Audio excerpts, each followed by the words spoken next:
Radio-Télévision Sacrifice présente son journal des dernières heures, un tour rapide des événements importants qui façonnent notre monde aujourd'hui. Restez informés et découvrez les nouvelles qui comptent vraiment. N'attendez pas, plongez dans l'actualité avec nous.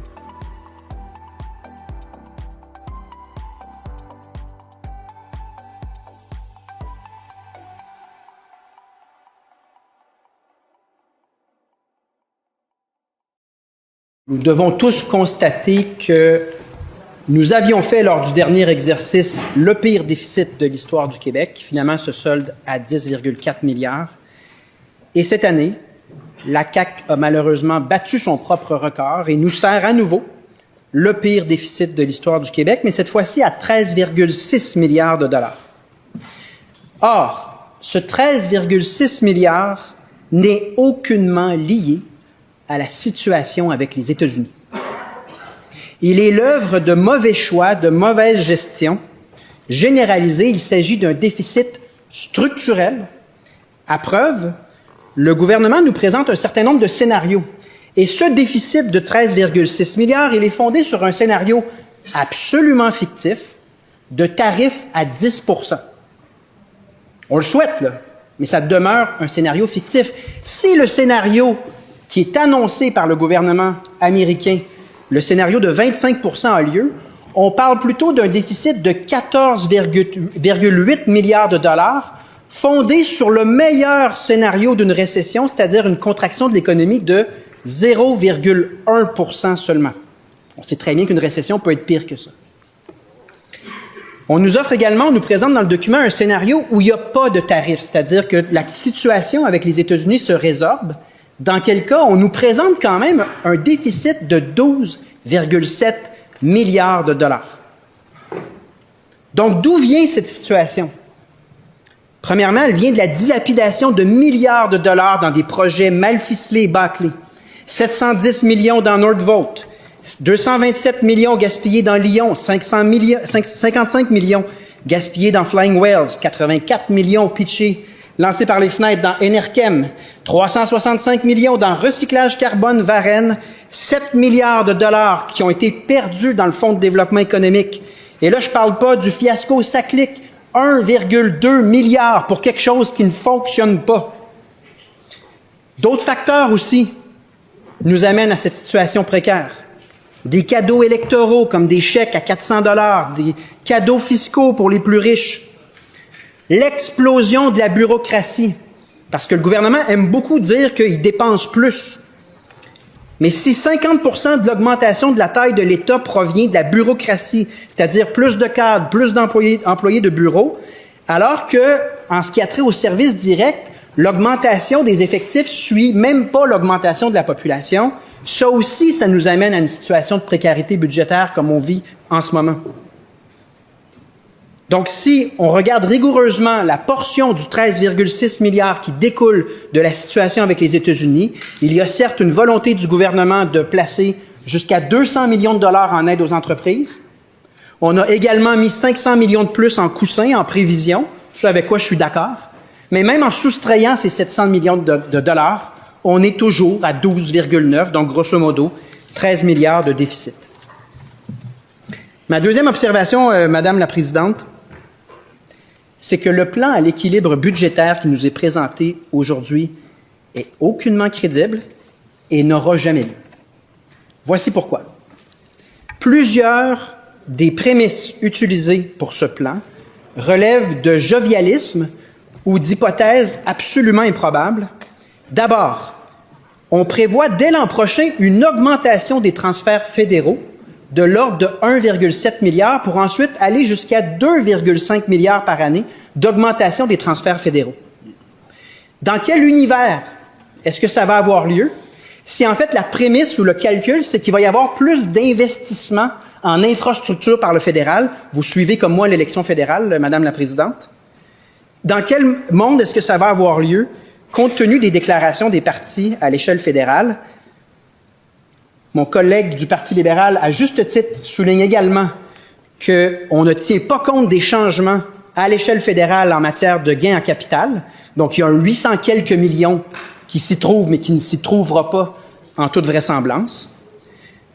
Lorsqu'on regarde également comment les revenus augmentent spectaculairement dans la prévision à partir de l'an prochain, on se rend compte que, magie, les entreprises du gouvernement obtiennent des augmentations de 35 à 40 des revenus générés. On ne sait pas comment, mais tout d'un coup, ça augmenterait de manière spectaculaire. Même chose pour ce qu'on appelle les revenus divers.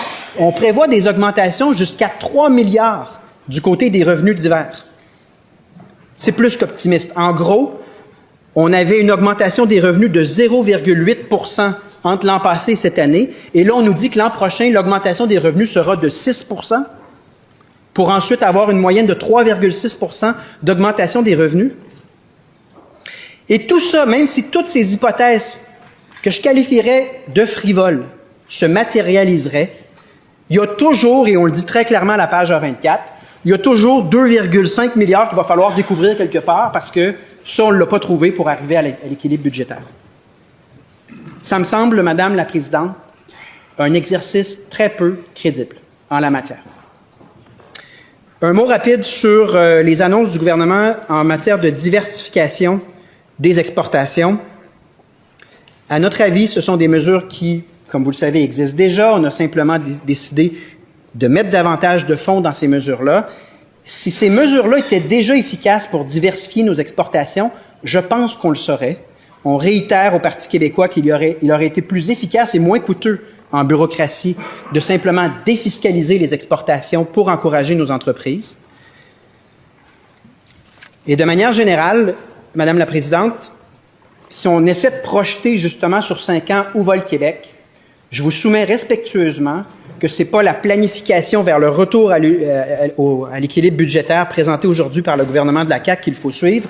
Il faut se regarder, avec ce gouvernement spécifiquement, il faut regarder non pas ce qu'ils disent, mais ce qu'ils ont fait. Et ce qu'on a devant nous en termes de faits, c'est une tendance lourde à l'aggravation des déficits de manière structurelle, pendant que, comme mes collègues des 2 autres partis l'ont souligné, les services à la population ne vont pas bien.